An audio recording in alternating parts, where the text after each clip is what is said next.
Ang pag-ibig ng Diyos ay sumainyo lahat, ating mga anak. Ibahagi ninyo sa inyong mga kapwa, sa inyong mga kapatid, ang kapayapaan.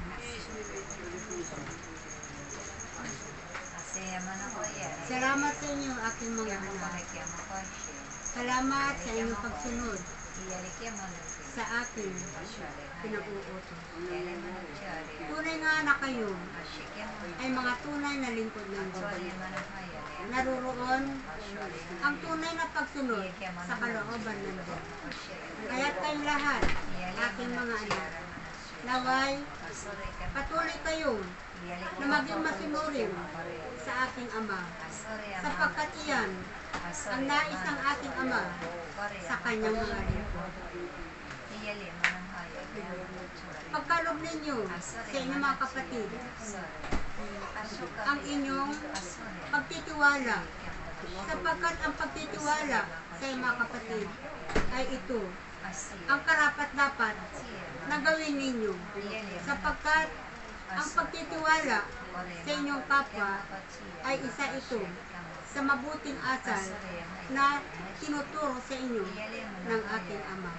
Kaya't mapalad kayo, aking mga anak, sapagkat kayo ay patuloy na tinuturuan ng ating Ama.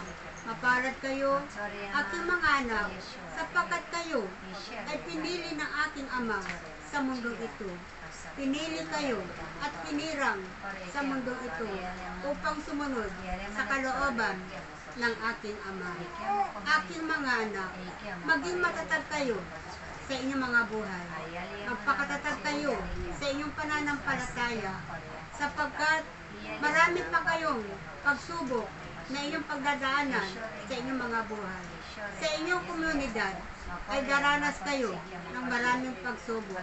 Kaya't dapat ang inyong buhay pananampalataya ay maging matatag kayo at magpakatibay kayo sa inyong buhay pananampalataya. Maglingkod kayo sa aking Ama na may puno ng pag-ibig, ng may kababang loob, aking mga anak, sapagkat iyan ang nais ng ating Ama sa kanyang mga lingkod, na magkaroon ng tunay na pagtalima sa pinag-uutos ng ating Ama. Kayong lahat ay tinawag ng ating Ama sa sanlibutan ito. Kaya't kayong lahat, aking mga anak, ay maging matalino kayo sa inyong pagsunod sa kalooban ng aking Ama. Ang bawat isa sa inyo ay patuloy na tinitining ng aking Ama. Patuloy kayo sinusubok ng aking Ama kung hanggang saan ang inyong pananampalataya, kung hanggang saan kayo magtitiwala sa Diyos na pumili at hinirang sa inyo. Kaya't mapalad kayo, aking mga anak, kung kayo ay hindi sumusuko at hindi pinanghinaan sa mga pagsubok na inyong nararanasan sa inyong mga buhay. Maging matatag kayo, ating mga anak, at huwag kayong basta-basta susuko sa mga pagsubok na inyong pinagdadaanan o nararanasan ninyo sa inyong mga buhay. Sapagkat ang lahat ng iyan ay bahagi sa inyong pananampalataya. Ang lahat ng iyan ay bahagi sa inyong paglilingkod sa Diyos na makapangyarihan sa lahat. Huwag kayong mag-alala, ating mga anak, sapagkat ang lahat ng pagsubok na pinapahintulot ng ating Ama ay inyong mapagtatagumpayan, sapagkat hindi ninyo ninanais na kayo ay panghinaan ng loob, kundi bagkos kayo ay patuloy na palalakasin ng ating Ama ng iyong pananampalataya, sapagkat nakita ng ating Ama ang tunay ninyong pagsunod sa kanyang kalooban at tunay ninyong pagtalima sa pinag-uutos ng ating Ama.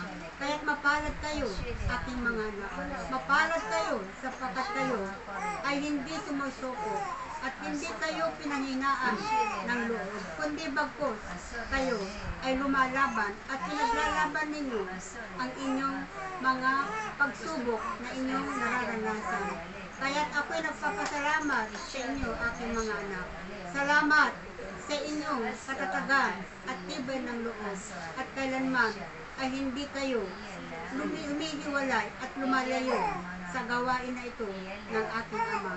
At hindi ninyo pinababayaan ang gawain ng ating Ama. Kahit ako nagpapasalamat sa inyo, aking mga anak. Salamat at sa muli nating pagtitipan. Sumainyo ang aking kapayapaan, aking mga anak. Sumainyo ang aking pag-ibig. Ako, ang inyong Panginoong Hesukristo, na patuloy na mag-aalay ng buhay para sa inyo lahat, aking mga anak. Salamat.